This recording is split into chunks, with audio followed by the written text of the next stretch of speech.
Setiap pagi, saya harus melakukan ritual sarapan jika saya ingin berfungsi dengan baik sepanjang hari. Kira-kira seperti inilah biasanya isi sarapan saya. Harus ada secangkir susu kopi dan sandwich yang isinya bisa macam-macam, tapi favorit saya adalah sandwich isi abon sapi, keju, dan mayonnaise. Sangat mudah membuatnya, tapi sangat-sangat delicious. Dari semua komponen yang menyusun sarapan saya, susu dan keju adalah dua yang sama sekali tidak boleh absen dari ritual sarapan. I simply cannot live well without these two. Anyway, susu dan keju, walaupun bentukannya beda, yang satu bubuk sementara yang satu lembaran pipih, yang satu harus dilarutkan dalam air sementara yang satu tinggal dikunyah, keduanya berasal dari satu sumber yang sama, yaitu dari makhluk hitam putih ini. Susu segar dari sapi adalah salah satu contoh bahan makanan yang dapat dikonversi menjadi beragam macam produk turunan yang biasa disebut sebagai dairy product. Butter, keju, yogurt, whipped cream, sour cream, ice cream, buttermilk, cream cheese, susu bubuk, whey powder, condensed milk, evaporated milk, dan masih banyak lagi. Lalu bagaimana caranya cairan putih ini bisa berubah menjadi semua produk ini? Well, let's talk chemical engineering. Chemical engineering atau teknik kimia adalah disiplin ilmu yang berpusat pada menjawab pertanyaan, proses apa yang sebaiknya digunakan untuk mengubah suatu bahan baku menjadi produk yang diinginkan. Siapapun yang mempelajari ilmu teknik kimia pasti akan bertemu dengan diagram ini. Diagram ini namanya diagram input-output. Input maksudnya bahan baku, sementara output adalah produk. Proses dalam hal ini bisa macam-macam jenisnya, bergantung pada mau seperti apa produk yang dihasilkan. Jadi, isi proses ini bisa berupa reaksi kimia, pencampuran dua bahan baku, pemanasan, ekstraksi, dan lain-lain. Blok proses pada diagram input-output ini, jika kita zoom in, sebenarnya terbagi menjadi 3 blok, yaitu blok pemurnian bahan baku, blok proses utama, dan blok pemurnian produk. Kita bisa lihat pada diagram ini bahwa proses utama diapit oleh dua proses pemurnian. Pemurnian pada dasarnya adalah proses untuk memisahkan bahan-bahan yang ingin kita gunakan dari benda-benda lain yang tidak dibutuhkan atau biasa diistilahkan dengan impurities atau pengotor. Nah, ini adalah salah satu hal inti banget yang dipelajari di teknik kimia, yaitu tentang beragam macam teknologi pemisahan. Karena beda tujuan pemisahan, maka beda juga teknologi pemisahannya. Bahannya berbentuk padat, cair, atau gas, maka teknologi pemisahan yang digunakan juga harus menyesuaikan. Dalam suatu proses pengolahan bahan baku menjadi produk, terkadang proses-proses pemisahan justru lebih dominan jumlahnya dari proses utama. Misalnya, pada proses pembuatan keju, koagulasi adalah proses utama untuk mengubah susu menjadi keju. Namun, sebelum tiba di proses ini, susu sapi segar harus melewati serangkaian proses pemurnian. Nah, barangkali belum pada tahu, susu segar yang baru diperah dari sapi itu ternyata masih mengandung banyak sekali pengotor atau impurities, seperti serangga, sisa-sisa rumput yang belum tercerna oleh sapi, rambut sapi, dan lain-lain. Nah, pengotor-pengotor ini tentunya harus dipisahkan dari susu segar agar tidak mengotori produk keju. Gak lucu kan ya, lagi makan keju terus tiba-tiba ada bulu sapi. Ew. Nah, makanya susu segar yang baru diperah harus disaring atau difilter untuk menghilangkan berbagai pengotor yang berukuran relatif besar, seperti rumput, rambut, dan serangga.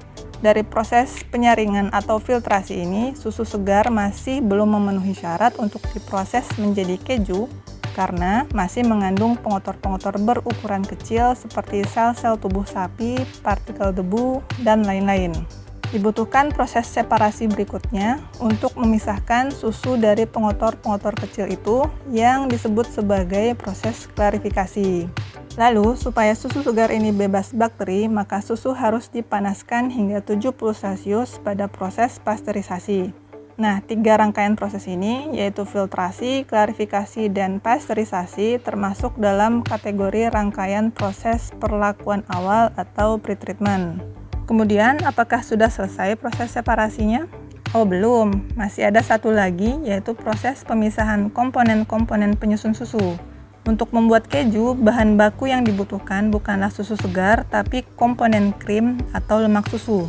Nah, untuk memisahkan krim dari susu segar, maka susu yang sudah bersih dan bebas bakteri tadi harus diputar dengan kecepatan tinggi pada alat yang mirip dengan alat pengering putar di mesin cuci. Alat ini namanya centrifuge, dan prosesnya namanya sentrifugasi. Proses sentrifugasi ini menghasilkan dua produk, yaitu krim dan skim milk. Nah, setelah ini, baru deh proses koagulasi dapat dimainkan. Di proses koagulasi ini terjadi penggumpalan lemak susu dengan bantuan bakteri. Dari proses ini, gumpalan keju yang dihasilkan itu masih bercampur dengan produk samping, yaitu whey yang dia berbentuk cairan. Maka lagi-lagi perlu ada proses separasi untuk memisahkan produk keju dari whey. Proses yang biasa digunakan adalah pressing, atau pada proses ini keju yang masih berair ini diperas sehingga bisa terpisah dari whey. Tentunya setelah ini masih akan ada rangkaian proses berikutnya hingga akhirnya keju menjadi produk akhir yang siap dikemas. Nah, proses pembuatan keju ini adalah salah satu contoh untuk menggambarkan bahwa proses pembuatan suatu produk umumnya melibatkan banyak proses separasi. Karena pertama, bahan baku yang tersedia di alam ini masih bercampur dengan benda-benda atau komponen-komponen lain yang harus dihilangkan terlebih dahulu agar tidak merusak produk.